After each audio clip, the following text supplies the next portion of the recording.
redynamiser les départements du ministère et attribuer les responsabilités pour l'exercice 2019. C'est là le fil conducteur de l'Assemblée générale ordinaire du ministère international de la gloire de Dieu, Midjet, tenue en son sein ce dimanche 11 novembre 2018 à 13h.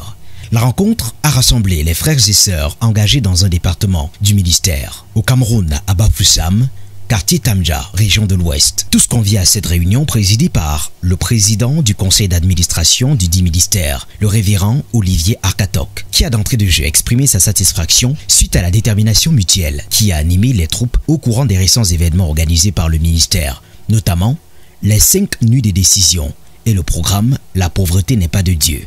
Ensuite, surfant paisiblement sur l'épaisse attention de l'Assemblée, ce dernier passe à la lecture de la décision portant nomination des responsables des départements, ainsi que leurs adjoints, notamment départements de l'intercession, la communication, l'évangélisation, l'administration et les finances, la louange, l'hygiène et salubrité entre autres. Révérend Olivier Arkatok, président du conseil d'administration du ministère international de la gloire de Dieu.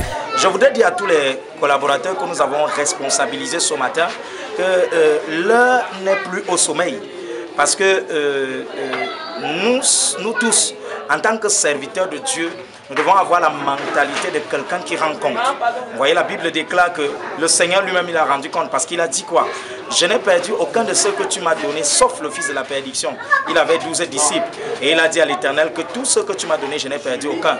Pour les participants, ça a été une assemblée générale très utile pour le bon fonctionnement du ministère. Ce que moi je vais particulièrement retenir, c'est que nous devions nous mettre au travail pour avancer.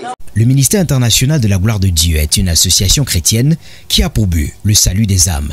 Et ceci passe par une organisation minutieuse à travers un certain nombre d'événements et activités qui oscillent autour de l'évangélisation, l'enseignement, la prière, la conversion et surtout l'entretien permanent de la foi.